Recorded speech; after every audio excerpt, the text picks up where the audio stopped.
Saudara, evakuasi jenazah Juliana Marins, pendaki asal Brasil yang jatuh di Gunung Rinjani akhirnya bisa dilakukan tim SAR gabungan. Dan tim SAR gabungan menyebut medan berpasir dan cuaca yang kerap berubah jadi kendala proses evakuasi. Jalan terus. Tim SAR memutuskan menggunakan tali untuk mengevakuasi jenazah pendaki asal Brasil yang berada di jurang Gunung Rinjani. Usai dievakuasi, korban selanjutnya dibawa ke Rumah Sakit Polri untuk proses pemulasaran. Diputuskan bahwa untuk evakuasi korban dilaksanakan dengan tali, dengan lifting. Alhamdulillah sudah berada di punggung dari LKP. Mudah-mudahan saat ini sedang dalam perjalanan menuju pos Sembalun dan nantinya akan kita arahkan ke Rumah Sakit Polri. BPBD Nusa Tenggara Barat menyebut medan berpasir hingga cuaca yang kerap berubah jadi kendala proses evakuasi. Meski sempat terkendala, tetapi proses evakuasi pendaki asal Brasil ini berhasil dilakukan.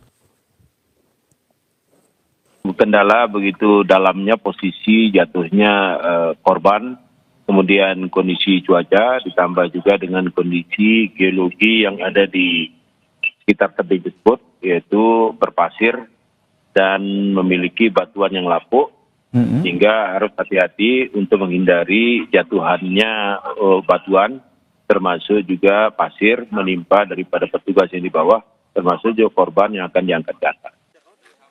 Sebelumnya, pendaki asal Brasil terjatuh ke jurang Danau Segara Anak sedalam 600 meter saat mendaki Gunung Rinjani pada Sabtu pekan lalu.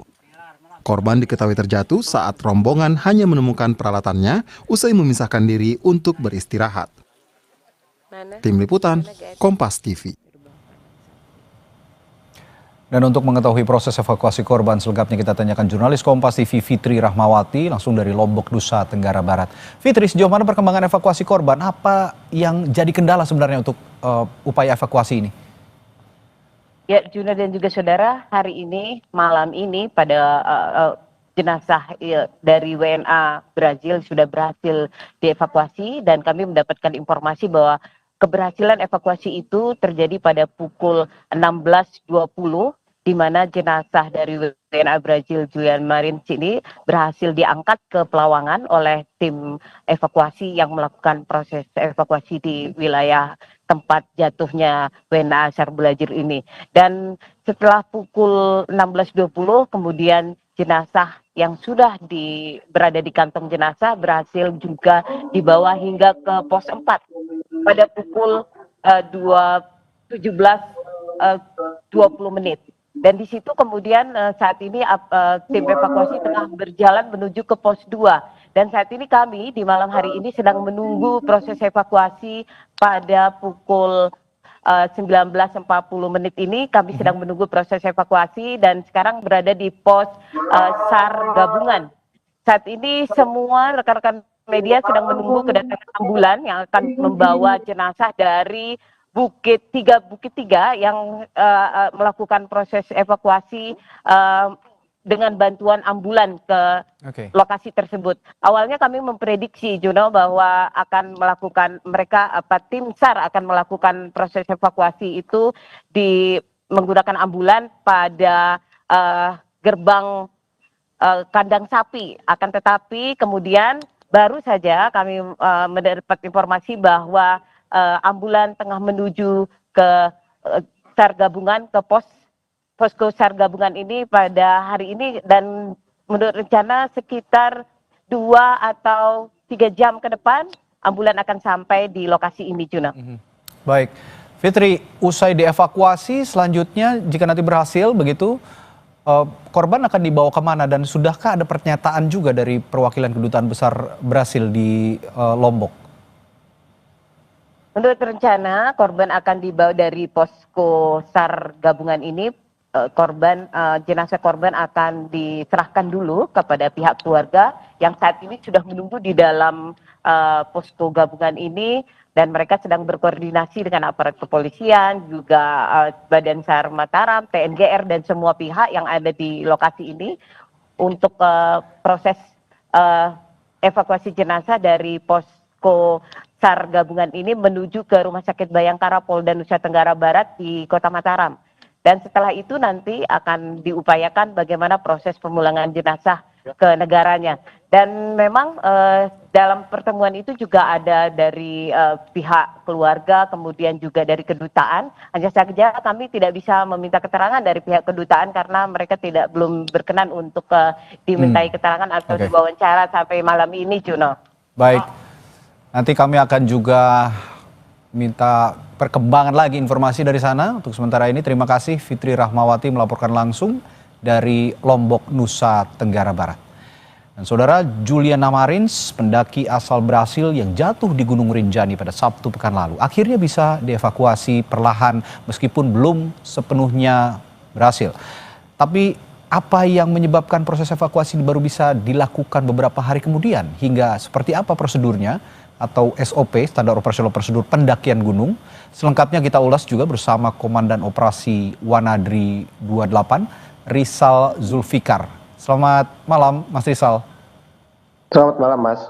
Mas Rizal, dari insiden ini apa yang Anda lihat terkait proses evakuasi korban? Ya baik, pertama kalau sebelum kita jauh melihat dari proses evakuasi, saya sangat setuju bahwa memang ada banyak kendala di lapangan yang tim lapangan yang biasanya paling mengerti detail. Ya. Yang pertama itu antara kondisi cuaca, terus terlepas dari kondisi cuaca dan kerumitan medan untuk pencapaiannya, biasanya itu juga setelah kita udah tahu titik temunya, ini metode untuk diangkat evakuasi itu akan sangat beragam, Yang kedua, dalam kondisi masih hidup atau sudah tidak hidup, itu juga sangat berbeda metodenya. Nah, ini sangat complicated. Ya. Soal ini sangat kompleks, tergantung. Jadi hasil evaluasi di lapangan yang kita bisa dengarkan nanti detailnya seperti apa evaluasinya. Nah, kalau untuk beberapa metode pendakian, memang ada banyak hal sekarang karena saking maraknya pendakian sehingga model-model persiapan pendakian yang mungkin kita harus pertajam lagi, termasuk peralatan, standby di medan-medan yang yang susah, di base camp tertentu, di medan-medan yang cukup kritikal, itu kita harus siapkan sehingga ketika kita sudah menotis medan ini mungkin akan banyak kecenderungannya potensi kecelakaan dari tingkat sekian sampai tingkat sekian. Artinya sepanjang jalur itu harusnya biasanya tim pendakian gunung, daerah pengelola pendakian ini sudah mengerti itu. Nah, itu mungkin yang kita bisa jadikan SOP sebenarnya.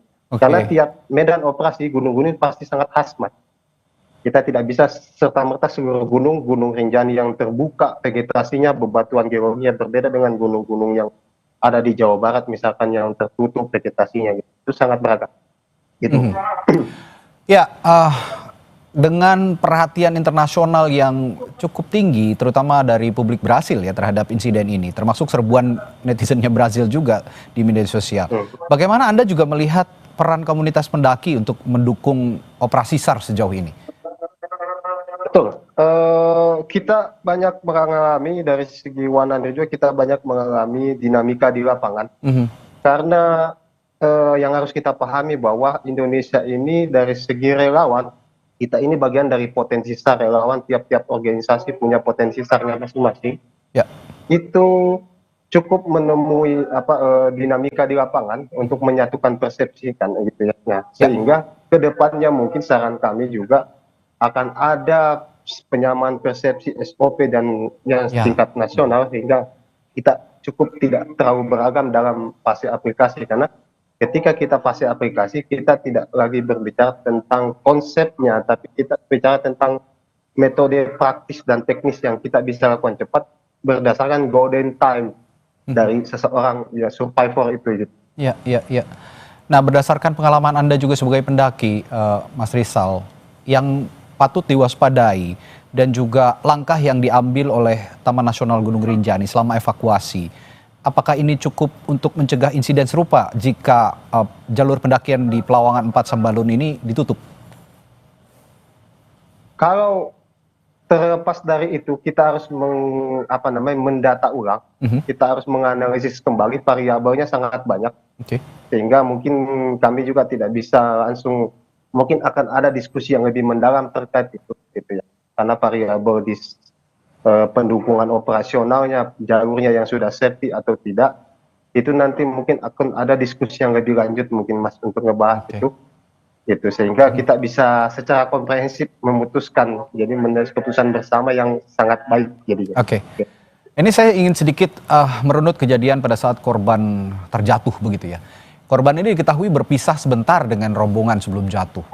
Nah, kalau bicara tadi sempat disinggung sedikit, tapi sekarang kita melihat jalur pendakian Rinjani yang tidak mudah, sangat sulit. Saya tahu sekali pendakian ini tidak mudah begitu. Seperti apa prosedur dan pengawasan otoritas kepada pendaki sejauh ini sebenarnya? Seperti yang saya bilang, harusnya memang biasanya si pendakian gunung, sepengetahuan saya, jalur gunungnya Rinjani dari berbagai sisi jalur pendakian gunung itu sudah cukup profesional. Cuman saya nggak mengerti di celah di mana yang membuat ini. Tapi kalau sendiri memang itu harus jadi SOP standar yang bukan untuk SOP tim, bukan yang diterapkan untuk tim pengawas pengelola gunung itu sebenarnya, tapi lebih ke pendaki yang harus dipertegas. Jadi ada namanya standar body system, harus minimal berdua atau bertiga, yang tidak boleh. Itu harus betul-betul ditekankan.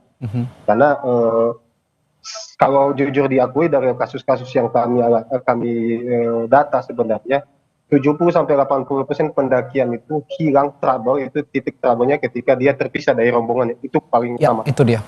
Dan itu sebelumnya seharusnya memang ya Mas Rizal, sebelumnya memang ini terakhir dari saya, sebelumnya memang jika ingin mendaki sebaiknya para pendaki ini baik yang lokal maupun internasional begitu ya, ini mempelajari, ada track knowledge-nya terlebih dahulu sebelum mendaki ya, begitu ya Mas Rizal ya, seperti memahami jalur ataupun rintangan-rintangan yang harus dihindari.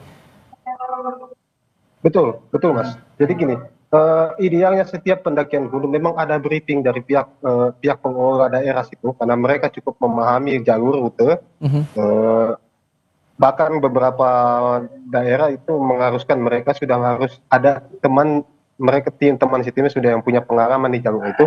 Tapi terlepas itu harus dimatangkan lagi bahwa satu tim memang sudah harus mutlak, itu tidak boleh sendiri.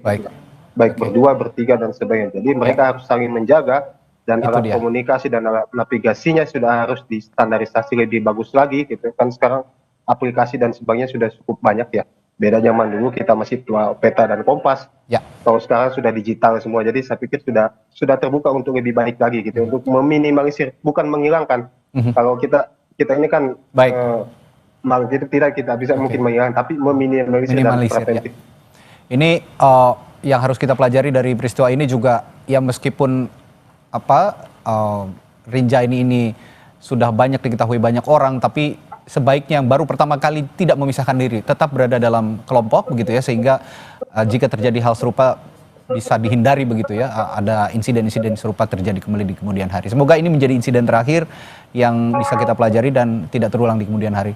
Terima kasih Mas Rizal Zulfikar, Komandan Operasi Wanadri 28, telah berbagi pandangannya di Sapa Indonesia Malam. Selamat malam, sampai jumpa lagi Mas Rizal.